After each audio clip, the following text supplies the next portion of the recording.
ఈరోజు మనం చర్చించుకోబోయే జీవన సమస్య ఆయాసం. చాలామంది రకరకాల కారణాల వల్ల ఆయాసంతో బాధపడుతూ ఉంటారు. అసలు ఈ ఆయాసం రావడానికి కారణాలు ఏంటంటారు? మీరు అన్నట్టు రకరకాల కారణాలు ఉంటూ ఉంటాయి. కొన్ని ఏంటంటే అనారోగ్యం లేకుండా కూడా కొంతమందిలో ఆయాసం ఉంటుంది, కొన్ని అనారోగ్యాల్లోనూ ఆయాసం ఉంటుంది. ముఖ్యంగా ముందు మనం అనారోగ్యం లేకుండా కూడా ఆయాసపడే దాని గురించి మాట్లాడుకుందాం. మొట్టమొదటి ఏంటంటే కొంతమందిలో ఆందోళన, ఏదో ఒక యాంగ్జైటీ ఉంటుంటుంది. ఆ యాంగ్జైటీ ఉన్నప్పుడు ఆయాసంగా అనిపిస్తుంది. అంటే ఊపిరి తీసుకోలేకపోయినట్టు, పైనే ఊపిరి తీసుకున్నట్టు అట్లా ఉంటుంది అనమాట. ఎప్పుడైనా యాంగ్జైటీ కానీ, కోపం కానీ, ఎక్కువ బాగా బాధ కానీ ఉన్నప్పుడు షాలో బ్రీదింగ్ అంట, పైన ఊపిరి తీసుకుంటూ ఉండడం వల్ల అన్నట్టు అట్లా ఆయాస పడుకుంటూ ఉంటారు. అది ఒక సింపుల్ కారణం ఒకటి. ఆ తర్వాత ఇంకొకటి ఏంటంటే చాలామందికి చక్కగా ఊపిరి తీసుకోవడం ఒక అలవాటు ఉండదు, తెలియదు కూడా, ఇలా లేదు అని కూడా తెలియకుండా ఉంటుంది. పూర్తిగా శ్వాస తీసుకోవడం అలవాటు లేకపోవడం వల్ల కూడా పైన బ్రీదింగ్ తీసుకుంటూ దానివల్ల కూడా ఆయాసం వస్తుంటుంది. ఇంకా కొన్ని అనారోగ్య కారణాల్లోకి చూసినట్టయితే కనుక కొంచెం కాస్త శ్రమ పడితే అంటే కొంచెం 4 మెట్లు ఎక్కితే ఆయాసం, కొంచెం 10 అడుగులు వేస్తే ఆయాసం అలా వస్తూ ఉంటుంది. అలా రావడానికి ముఖ్యంగా కారణం ఏంటంటే ఏదైనా ఒక గుండెలో ఏదైనా ఒక సమస్య ఉన్నప్పుడు కొంచెం నడిచినా కాస్త మెట్లు ఎక్కినా ఆయాసం వస్తూ ఉంటుంది. ఒక్కొక్కసారి ఏంటంటే గుండె జబ్బు కానీ, ఆస్తమా కానీ రెండింటిలో ఏదైనా ఉన్నప్పుడు పడుకోగానే ఆయాసం వస్తూ ఉంటుంది, కూర్చోగానే తగ్గుతూ ఉంటుంది. ఇవి అన్నీ కూడా రకరకాల కారణాల వల్ల. అలాగే ఎనీమియా ఉన్నప్పుడు కూడా ఆయాసం వస్తూ ఉంటుంది. ఎందుకంటే ఈ రక్త కణాలు సరిపోయినంత ఆక్సిజన్ తీసుకెళ్ళడానికి సరిపోయినన్ని ఉండవు. ఇలా రక్త కణాలు తక్కువగా ఉన్నప్పుడు కూడా ఎనీమియా వల్ల కొంచెం నడిచినా, కాస్త పని చేసినా, ఏమి చేయకుండా ఉన్నా కూడా ఆయాసం వస్తూ ఉంటుంది. అలాగే కొంచెం గుండె జబ్బులు కానీ, లేకపోతే ఊపిరితిత్తుల సమస్యలు కానీ ఉండి ఆయాసపడుతున్నట్టయితే ఆహారపరంగా ఏంటంటే ఇలాంటి వాళ్ళు ఒక్కసారిగా కడుపు నిండా తినకూడదు, కొంచెం తక్కువగా తినాలి. ఎందుకంటే కడుపు నిండా తిన్నప్పుడు ఈ ప్రెషర్ కూడా పడి వాళ్ళకి ఊపిరి అందుకోవడం కష్టంగా ఉంటుంది. అందువల్ల ఒక్కొక్కసారి కొంచెం చొప్పున 3-4 గంటలకు ఒకసారి కొద్దిగా తీసుకుంటున్నట్టయితే కనుక ఈ ఆయాసం ఎక్కువగా బాధించకుండా ఉండేందుకు అవకాశం ఉంటుంది. అలాగే తినే ఆహారం కూడా తేలికగా అరిగేటువంటి ఆహారం తీసుకోవడం వల్ల కూడా ఈ జీర్ణ మండలం ద్వారా ఎక్కువ ప్రెషర్ వచ్చి ఆయాసం పెరగకుండా ఉండేందుకు అవకాశం ఉంటుంది. మరొకటి ఏంటంటే రాత్రిపూట పెందరాలే భోంచేయటం, ఇంకా ఒక 2-3 గంటల తర్వాత నిద్రపోతానంటే దానికి ముందుగానే ఆహారం తీసుకుంటూ ఉండటం వల్ల కూడా ఈ ఆయాసాన్ని కొంతవరకు అదుపులో పెట్టేందుకు అవకాశం ఉంటుంది.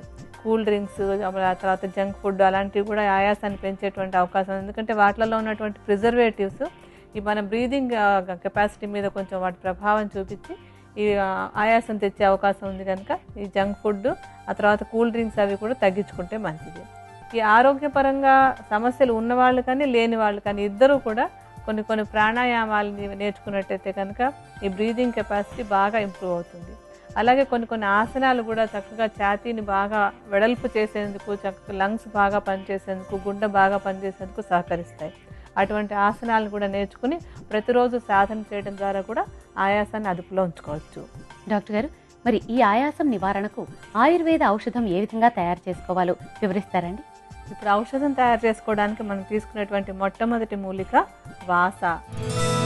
ఈ వాసాని తెలుగులో అడ్డసరం అంటారు. మనకి అక్కడక్కడ కూడా గార్డెన్స్లో అట్లా కూడా కనపడుతూ ఉంటుంది. ఆకుల్ని వాడాలి. ఈ అడ్డసరపు ఆకుల్ని ఔషధంగా వాడుకుంటాం అన్నమాట. ఈ ఆకులకి ఆయాసాన్ని తగ్గించేటువంటి గుణం చాలా బాగా ఉంది. ఈ ఆకుల్ని ఎండబెట్టి చూర్ణంగా చేసుకుంచుకొని ఆ చూర్ణాన్ని 50 గ్రాముల పరిమాణంలో తీసుకోవాలి.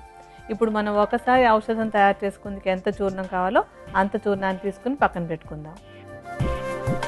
ఇప్పుడు మనం తర్వాత తీసుకోబోయేటువంటి మూలిక కంటకారి. ఈ కంటకారిని తెలుగులో వాకుడు అంటారు. ఇది ఎక్కడంటే అక్కడ పెరుగుతూ ఉంటుంది.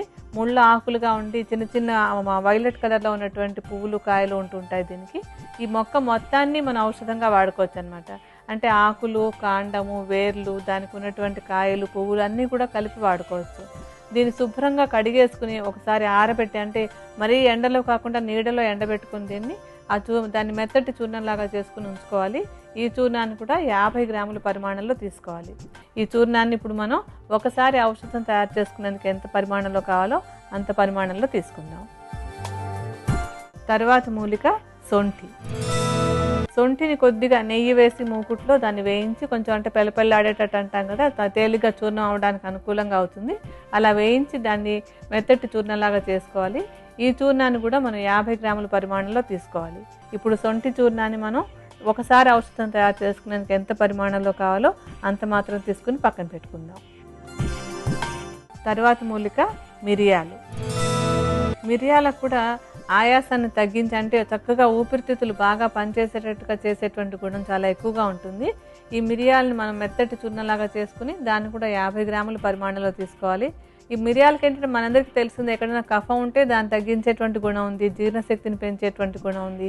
ఈ 2 కారణాల వల్ల ఇది ఆయాసాన్ని తగ్గించడంలో బాగా ఉపయోగపడుతుంది. ఈ చూర్ణాన్ని కూడా మనం ఒకసారి ఔషధం తయారు చేసుకునేందుకు ఎంత కావాలో అంత మాత్రం తీసుకుని పక్కన పెట్టుకుందాం. ఔషధానికి కావాల్సినటువంటి చూర్ణాలన్నీ రెడీగా ఉన్నాయి కదా, వీటిని బాగా కలుపుకుందాం. ఇలా కలిపి ఉంచుకున్నటువంటి చూర్ణాల మిశ్రమాన్ని సుమారుగా 1 చెంచాడు చూర్ణాన్ని తీసుకుని దాన్ని ఒక 1/2 కప్పు గోరువెచ్చటి నీళ్ళలో కలిపి దాంతో పాటుగా కొద్దిగా ఒక 1/2 చెంచాడు తేనె కూడా కలుపుకుని ఉదయం సాయంత్రం తీసుకుంటున్నట్టయితే కనుక ఆయాసం అదుపులో ఉంటుంది.